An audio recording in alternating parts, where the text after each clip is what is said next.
वार्षिक सम्मेलन में उपस्थित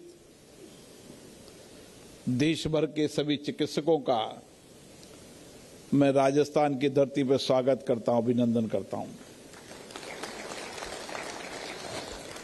क्योंकि मैं भी इस राज्य का प्रतिनिधि हूं और राजस्थान की धरती शौर्य वीरता की धरती के साथ अतिथियों के आदर सत्कार की धरती भी है। और यहां पर यह कॉन्फ्रेंस निश्चित रूप से जिस विषय के लेकर आप यहां पर चिंतन कर रहे हैं, सभी के दृष्टिकोण विचार को साझा कर रहे हैं, अपने अपने क्षेत्र में जो अनुभव हैं अनुभव को साझा कर रहे हैं और किस तरीके से जो आपका संकल्प है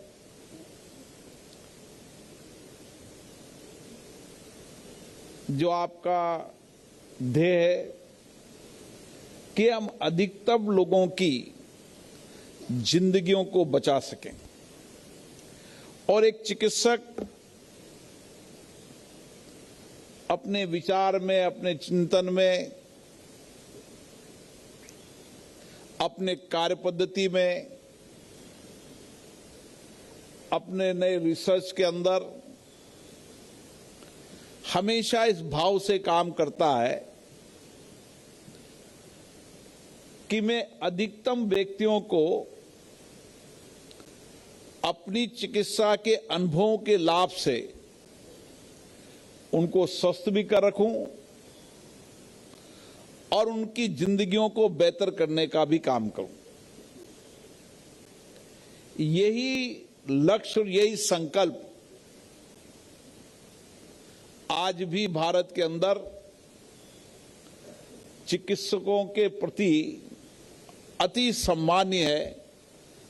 और एक मरीज जब आता है तो उसकी भावनाएं भी ऐसी रखी है कि चिकित्सक मेरी जान को बचाएगा। और मुझे याद है कोविड की इस महामारी के समय भारत के चिकित्सकों ने, नर्सिंग स्टाफ ने, पैरामेडिकल स्टाफ ने, उससे जुड़े सभी कर्मियों ने भारत के अंदर जो चिकित्सा सेवा है, सेवा और समर्पण की जो संस्कार है वो दुनिया ने देखे। और मुझे खुशी है आज जिस विषय पर आप चिंतन कर रहे हैं, जिस विषय पर आप सेमिनार कर रहे हैं, वो विषय भी आज हम सबके लिए चुनौतीपूर्ण भी है। लेकिन बदलती परिस्थितियों के अंदर, नए रिसर्च ने, नए इनोवेशन के अंदर, चिकित्सकों के बेहतर प्रयास के कारण हार्ट का प्रत्यारोपण और लंग्स का ट्रांसप्लांटेशन ये अपने आप में बहुत गंभीर चुनौती थी। मुझे पता है कि इस चुनौतियों को भी भारत के चिकित्सकों ने समय समय पर अपने प्रयासों से दुनिया के अंदर हो सकता है 10, 15, 20 साल पहले ये ट्रांसप्लांटेशन हो चुका होगा, लेकिन भारत के चिकित्सक भी दुनिया के अंदर ही होंगे जिन्होंने ये काम शुरू किया होगा।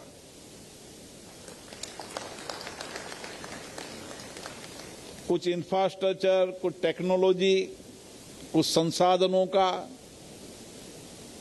अभाव रह सकता है, लेकिन आज की बदलती परिस्थितियों के अंदर भी हमारे डॉक्टरों के चिकित्सीय ज्ञान, अनुभव उनकी नया इनोवेशन की क्षमता भारत के डॉक्टरों की अद्भुत है और दुनिया के अंदर भी, उस विकसित देशों के अंदर भी जो विश्वास भरोसा है वो भारत के मूल चिकित्सकों के ऊपर ही है, जो दुनिया के अंदर अलग अलग क्षेत्रों में काम कर रहे हैं। और इसीलिए बहुत सारे परिवर्तन हुए, नए इनोवेशन भी हुए। भारत भी नए इनोवेशन में, टेक्नोलॉजी के अंदर अपने कदमों को बढ़ा रहा है, लेकिन फिर भी हमें कुछ और प्रयास करने की आवश्यकता है। और प्रयासों में क्या क्या बदलाव हो सकता है, उसके चिंतन के लिए आप यहां पर विचार विमर्श के लिए आप बैठे हैं।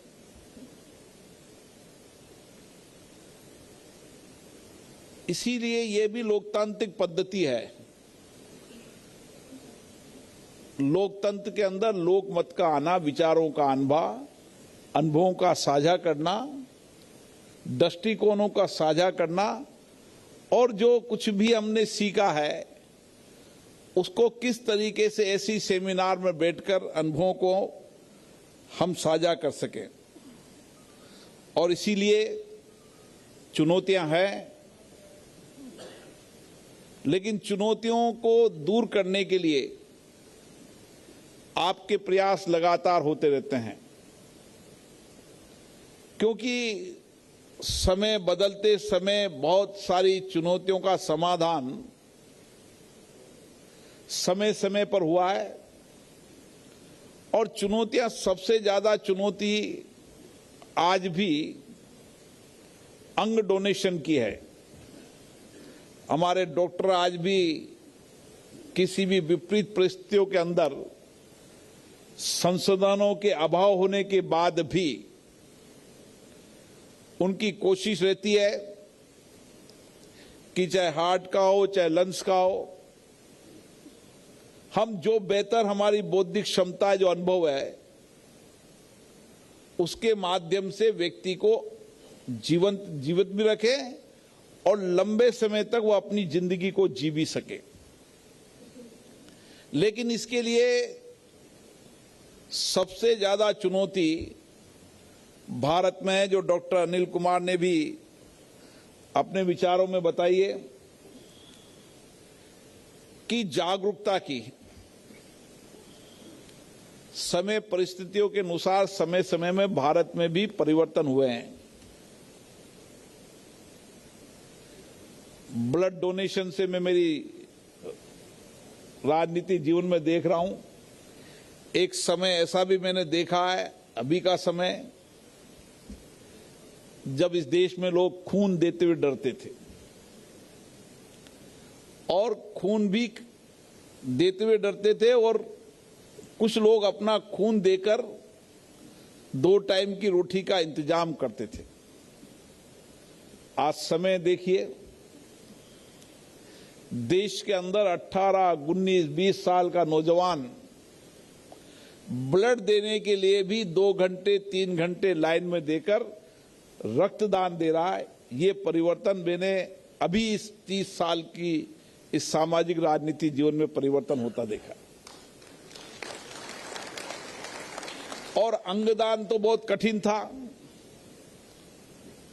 हमारी संस्कृति, हमारे संस्कार, हमारे विचार ये हुआ करते थे कि देह रहे न रहे, लेकिन हमारा संबंध टूटता नहीं था।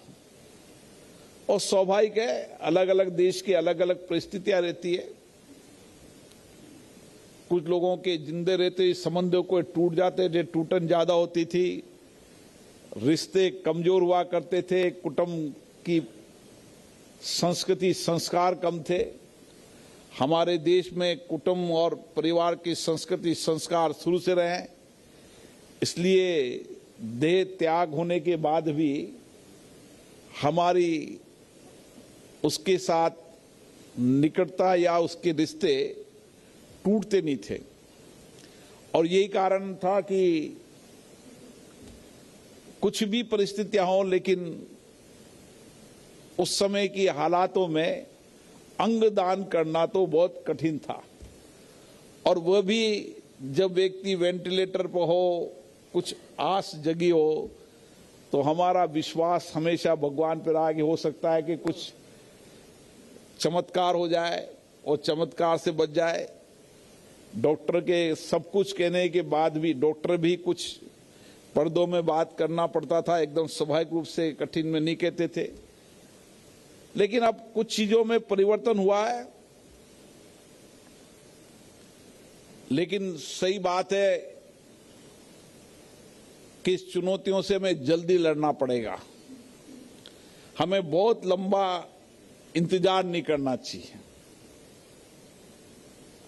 आप जैसे लोग ऐसी सेमिनार से, ऐसे सम्मेलन से, ऐसी गोष्ठियों से लोगों में जागरूकता आएगी, क्योंकि सबसे ज्यादा निकट का संबंध आपका रहता है। आप उसकी मनोस्थितियों को समझते हैं और धीरे धीरे इस जागरूकता से ही हम अंग डोनेशन के इस जागरूकता को बढ़ा पाएंगे। और सबसे बड़ी चुनौती आज यही है कि हम अधिकतम अंग डोनेशन कर सकें, क्योंकि वर्ल्ड के अलग अलग देशों के अलग अलग रिकॉर्ड है।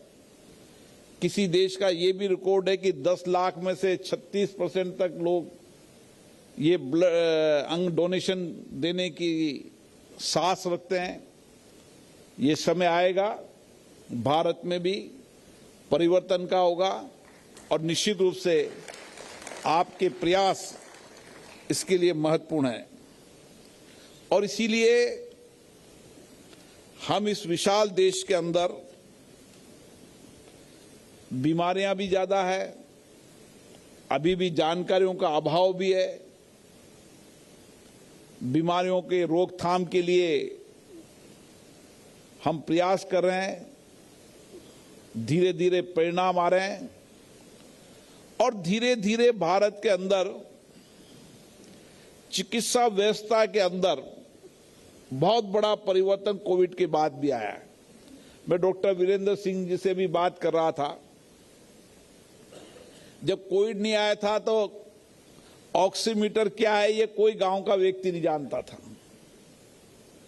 मुझे तो पता है कि गांव के अंदर ऑक्सीमीटर हुआ ही नहीं करते थे। जब कोई पेशेंट आता था, उस कोविड के समय पता चला कि ऑक्सीजन की कमी से भी लोगों की मृत्यु हो सकती है। ये समय इस युग में शायद कई पीढ़ियों के बाद लोगों ने देखा होगा। तो ऐसी कई सारी चुनौतियां चिकित्सा विज्ञान के क्षेत्र में आने लगी है। जैसे जैसे विज्ञान, चिकित्सा विज्ञान टेक्नोलॉजी की ओर बढ़ रहे हैं, वैसे वैसे चुनौतियां भी नई नई आ रही है। और इसलिए चुनौतियों के समाधान के लिए हम भी उसी तरीके से चिकित्सा विज्ञान के अंदर नए रिसर्च, नए टेक्नोलॉजी का उपयोग कर रहे हैं, और लोगों की जिंदगी अब बेहतर हो रही है। लेकिन हमारा संकल्प, हमारा लक्ष्य हमेशा बड़ा होकर चलना चाहिए। और भारत दुनिया का सबसे बड़ा देश है आबादी की दृष्टि से। उस दृष्टि से चिकित्सा व्यवस्था भी गांव तक पहुंची है, लेकिन हमें और पहुंचाने के लिए और गंभीर प्रयास करने की आवश्यकता है, जो सरकार कर रही है। सभी राज्य की सरकारें हों चाहे केंद्र की सरकार है, लोगों को निःशुल्क इलाज मिले, सस्ता इलाज मिले, गांव के अंदर इलाज मिले। इसके लिए जितने बजट है उसके अनुसार प्रयास कर रहे हैं। आने वाले समय में इसके और बेहतर परिणाम होंगे। कुछ टेक्नोलॉजी से भी आप लोगों ने इलाज की सुनिश्चित व्यवस्था की है, लेकिन ये विषय ऑर्गन डोनेशन का विषय सबसे गंभीर है, और इसको जागरूकता लाना हम सब के लिए चुनौती है। जब डॉक्टर अजीत बाना जी का टेलीफोन आया तो मैंने कहा मैं निश्चित आऊंगा, क्योंकि संसद के अंदर भी जहां देश के 140 करोड़ लोग बैठते हैं, चर्चा करते हैं, उनसे भी हम प्रयास करेंगे। जनप्रतिनिधि की जिम्मेदारी है समाज में जागरूकता फैलाने की, समाज में नई चेतना लाने की, नई दृष्टि, नए विचार लाने की, और इसके लिए हमें कोशिश करनी पड़ेगी। ये बात सही है कि एक ब्रेन डेड व्यक्ति के जीवन से दूसरे के जीवन में मुस्कान आ सकती है। ये बहुत अच्छा प्रयास है, लेकिन समय बदलती परिस्थितियों के अंदर मैंने पहले ही कहा कि समय लगेगा, लेकिन आपका जो विश्वास है, आपका भरोसा, आपका संकल्प है, आपका जो कार्य पद्धति है, उससे निश्चित रूप से एक बेहतर परिणाम आएगा। जहां तक ट्रांसप्लांट का संबंध है, मेरा अनुभव है, भारत के चिकित्सकों का अनुभव और ट्रांसप्लांट के बाद उनकी सफलता की रेट दुनिया में भारत के चिकित्सकों की आज भी ज्यादा है, और उसको हम और बेहतर करने में हम सक्षम हैं। हमारे चिकित्सक टेक्नोलॉजी की दृष्टि से, ज्ञान की दृष्टि से, अनुभव की दृष्टि से आज भी दुनिया के चिकित्सकों से बेहतर हैं, और इसीलिए ट्रांसप्लांट करने की सर्जरी के अंदर मेरा मानना है दुनिया में किसी भी चिकित्सा विज्ञान की प्रतिस्पर्धा से भारत का डॉक्टर में कोई कमी नहीं है, और उस चुनौतियों से लड़ने में सक्षम है। हमारी चुनौती सामाजिक चुनौती है, हमारी चुनौती सामाजिक जागरूकता की चुनौती है। मेरा विश्वास है जल्दी से हमने जितनी जागरूकता फैलाई और जितना अंग डोनेशन के लिए लोगों को जागरूक किया, हम अधिकतम लोगों की जिंदगियों को बचाकर उनके जीवन में खुशी ला सकते हैं। मुझे याद है कि आई डोनेशन के मामले के अंदर अभी लोगों की प्रयास होने से काफी हद तक इसके परिणाम आए हैं। तो आई डोनेशन में प्रयास आए हैं, लेकिन ब्रेन डेड या जब तक व्यक्ति की सांस की एक इच्छा जिंदी रहती है, जब तक अंग डोनेशन के लिए आप जैसे चिकित्सक जो बहुत प्रयास कर रहे हैं, मैं आपको साधुवाद देता हूं, बधाई देता हूं। ये काम हमारा होना चाहिए, ये काम सामाजिक राजनीतिक क्षेत्र में काम करने वालों की जिम्मेदारी होनी चाहिए।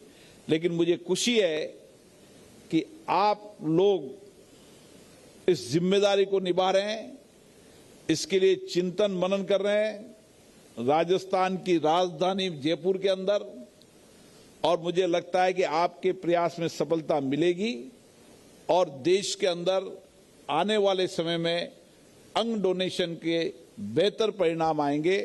मैं पुनः आप यहां पर पधारे आयोजन समिति के सचिव हमारे कोटा 12 से ही हमारा क्षेत्र राजकुमार यादव जी, डॉक्टर रवि कुमार जी, संदीप सेठ जी, वीरेंद्र सिंह जी, करण सिंह जी, और जिनके विशेष आग्रह से मैं आया डॉक्टर अजीत बाना जी, जिनका नाम हमारे राजस्थान में देश में है।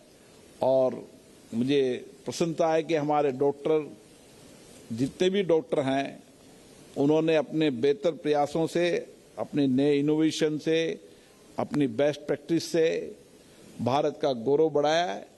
और मैं आपको एक जानकारी और दे दूं, मैं आसपास के जब देशों के अंदर गया तो वहां के उस देश फाइनेंशियली दृष्टि से कितने भी मजबूत होंगे, आर्थिक रूप से हमसे ज्यादा मजबूत होंगे, लेकिन वह देश भी इलाज कराने आते हैं तो भारत में इलाज कराने आते हैं। मेरे कुछ मित्र जो वहां के स्पीकर थे उन्होंने कहा हम तो सारी हमारी फैमिली और हम अधिकतम लोग इलाज कराने जाते हैं तो हिंदुस्तान में जाते हैं। तो मैंने पूछा ऐसा क्यों, कि हिंदुस्तान के डॉक्टर सबसे श्रेष्ठ डॉक्टर होते हैं, ये उनका अनुभव कहा है। तो मुझे गर्व हुआ कि भारत के चिकित्सकों का अनुभव, उनका ज्ञान, उनका विश्वास, भरोसा दुनिया में आज भी ज़्यादा है, वो बना रहे और प्रयास करें कि दुनिया के लोगों का और विश्वास, भरोसा भारत के चिकित्सकों के प्रति बना रहे। आप सबको बहुत बहुत धन्यवाद।